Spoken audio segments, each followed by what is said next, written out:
teman-teman, pernah nggak sih kalian kepikiran setiap kali kita berpartisipasi dalam pemilu, pilihan kita itu membawa dampak bagi kemajuan negara Indonesia atau justru ya bahkan sebagai formalitas saja? Pemilu merupakan cara kita sebagai rakyat untuk memilih pemimpin dan juga presiden kita. Atau dengan kata lain, pemilu juga merupakan sarana untuk kita sebagai warga negara agar dengar suaranya. Saat ini kita sudah bersama narasumber, ya ini salah satu cutting kita dari MRK juga dengan Mas Rian ya. Oke, kita langsung lanjut saja pada pertanyaan pertama, yakni menurut Mas Rian sendiri, seberapa efektif sistem pemilu di Indonesia per hari ini, Bu? Nah, Menurut hemat saya masih belum efektif karena masih banyaknya sistem kecurangan yang terjadi dan cukup masif di Indonesia terkait tentang pemilihan umum. Itu yang pertama. Terkait yang kedua tentang besarnya kos ataupun biaya tentang pemilu di Indonesia karena perbedaan daerah yang cukup besar, luas wilayah yang cukup besar, ini mengakibatkan kos biaya pemilu di masing-masing daerah itu cukup besar juga.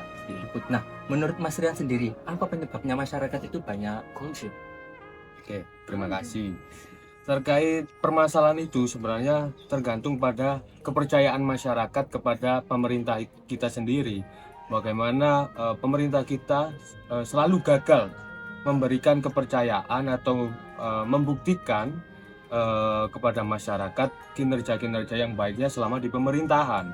Karena selama ini, jujur hingga per hari ini pun banyak kebijakan-kebijakan pemerintah kita yang selalu tidak berpihak kepada kemakmuran rakyat ataupun kesejahteraan rakyat kita sendiri.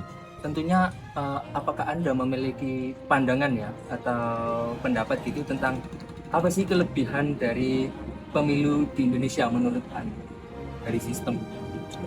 Kalau terkait kelebihannya memang karena perbedaan ataupun kemajemukan yang ada di Indonesia itu harus bisa kita manfaatkan dengan baik. Terkait kelebihannya, memang kita mampu mengerti dan memahami apa yang diinginkan masyarakat, pemimpin seperti apa yang diinginkan masyarakat. Tetapi kalau kita bicara kelebihan, sangat amat banyak sekali kekurangan yang terjadi di Indonesia terkait pemilu. Bagaimana seperti halnya yang sudah saya jelaskan tadi, money politics masih terjadi, edukasi politik kepada masyarakat itu masih kurang. Karena demokrasi itu secara teoritis bisa dilihat dari beberapa jurnal juga, baru bisa dikatakan ideal itu ketika sudah melewati 7 kali pemilu. Dan sedangkan kita masih belum sampai 7 kali pemilu. Dan banyak sekali rakyat Indonesia yang sampai per hari ini masih belum banyak terdidik. Dan ini sebenarnya secara faktor historis yang tidak diinginkan oleh founding father kita. Maka dari itu adanya konstitusi kita itu juga untuk memastikan bahwasanya demokrasi kita itu benar-benar berjalan. Oke, baik. Nah, sekarang kita menuju ke pertanyaan terakhir. Nah, apa yang perlu dirubah atau diperbaiki dari sistem pemilu di Indonesia per hari ini?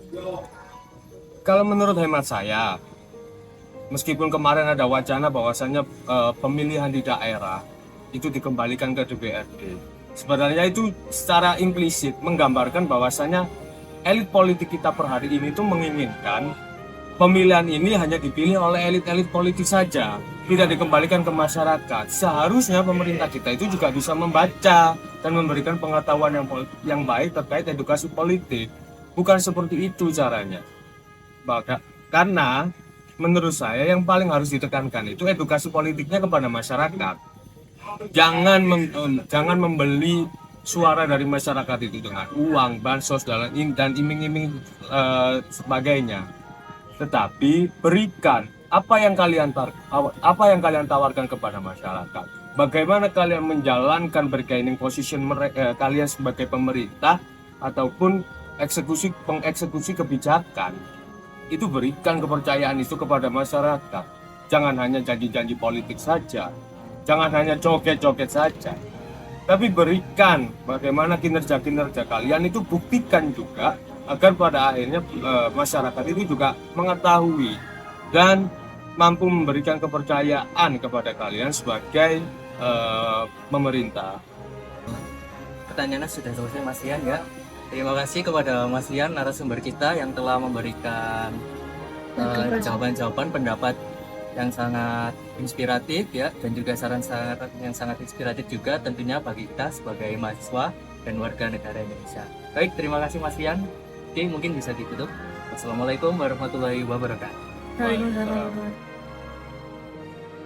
Disimpulkan bahwa dari narasumber tadi, banyaknya golput di Indonesia itu dikarenakan karena kurangnya kepercayaan masyarakat Indonesia terhadap pemerintah.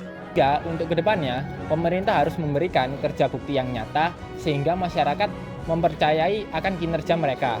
Dan juga pemerintah harus memberikan edukasi politik terhadap masyarakat Indonesia. Itu saja dari saya, kurang lebihnya mohon maaf.